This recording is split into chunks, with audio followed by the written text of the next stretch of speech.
Seguimos hablando del área profesional. Una persona que no es feliz al estar ejerciendo su trabajo, automáticamente caerá en depresión.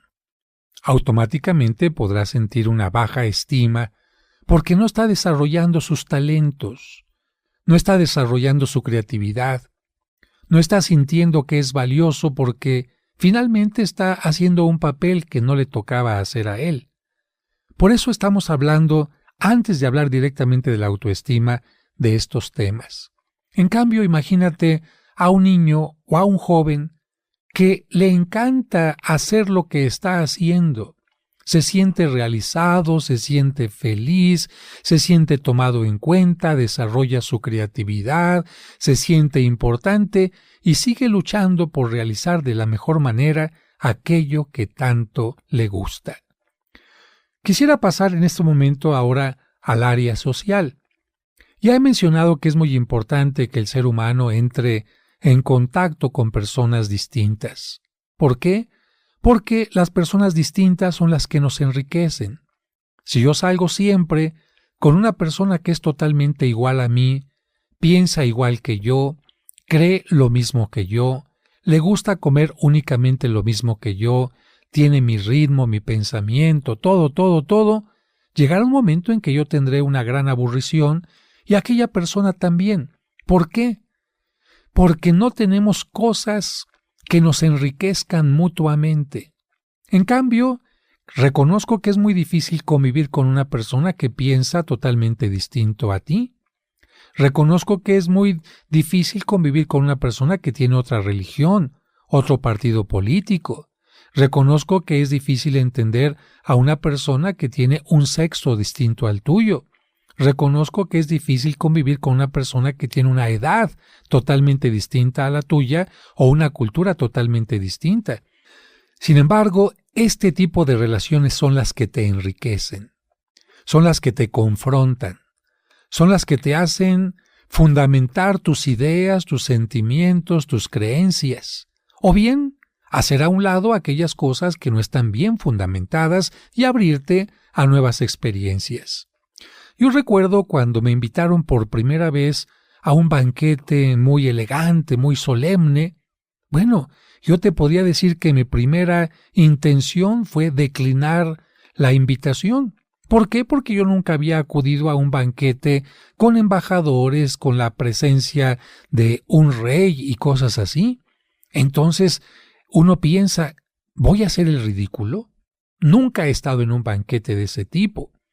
Lo más fácil siempre es decir, mejor me hago a un lado. Me niego la experiencia.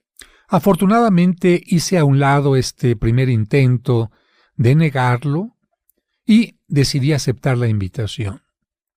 Reconozco que cuando llegué a aquel palacio, porque esto sucedió en Europa, yo me sentía un tanto incómodo, pero me puse a pensar que todas las personas que estaban allí eran personas igual que yo. Todas las personas que estábamos ahí teníamos el mismo derecho a conocer, a desarrollarnos, a experimentar.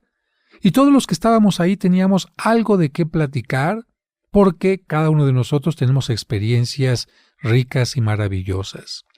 El gran problema vino cuando nos sentamos a la mesa. ¡Ah, caray!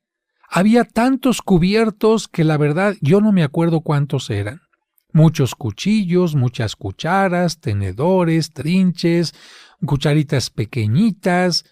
Y la verdad yo empecé a tener un poco de miedo nuevamente y dije, ¿con cuál? ¿Con cuál de tantos instrumentos tengo que empezar a comer este primer platillo que me están sirviendo? Y después dije, yo no tengo por qué saberlo todo.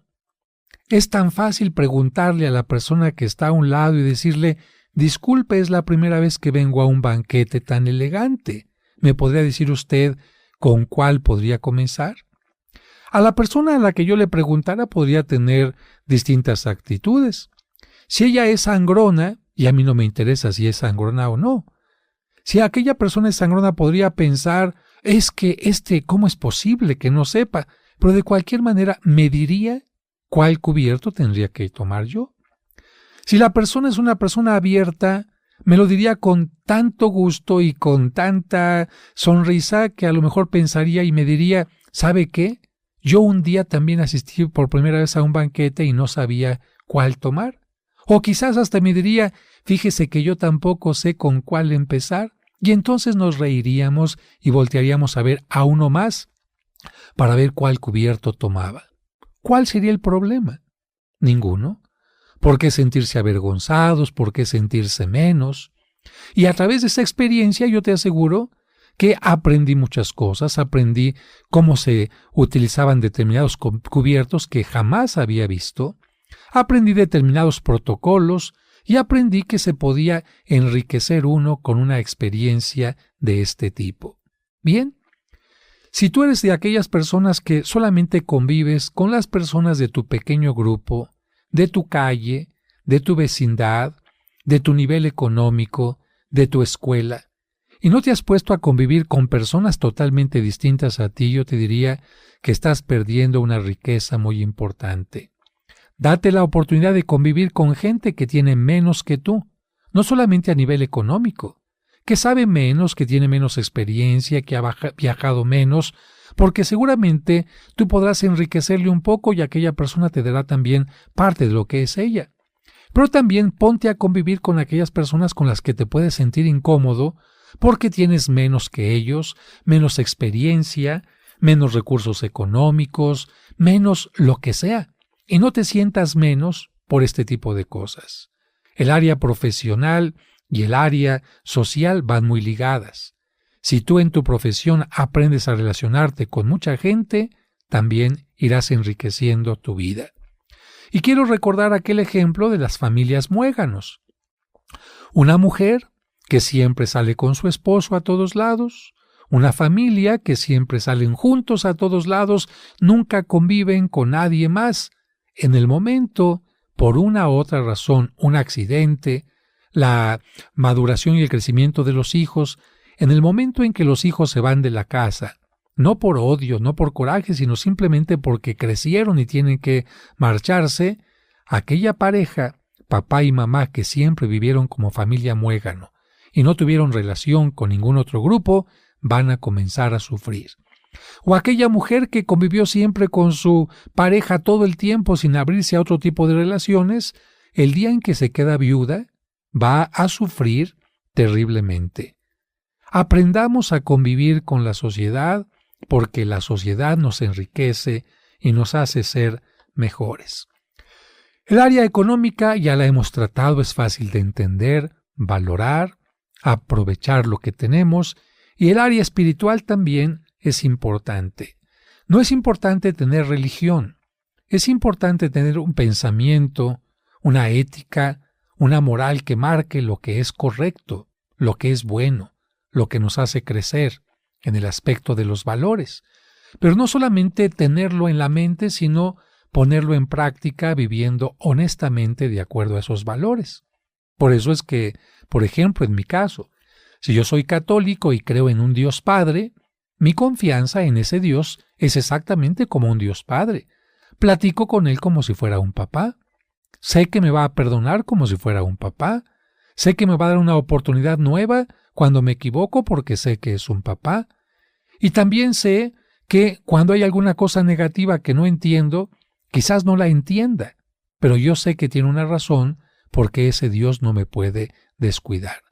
La muerte tampoco la considero ni la enfermedad algo totalmente negativo, sino algo que crece, algo que hace crecer, mejor dicho, algo que hace madurar a la persona o algo que pone fin a esta vida, un límite a esta vida, pero esto no significa que todo se termine. Por eso es importante también desarrollar el área espiritual. Y cuando desarrollamos todas estas áreas en su conjunto, podemos decir que estamos teniendo éxito. No desarrolles solamente una, trata de desarrollarlas en su conjunto.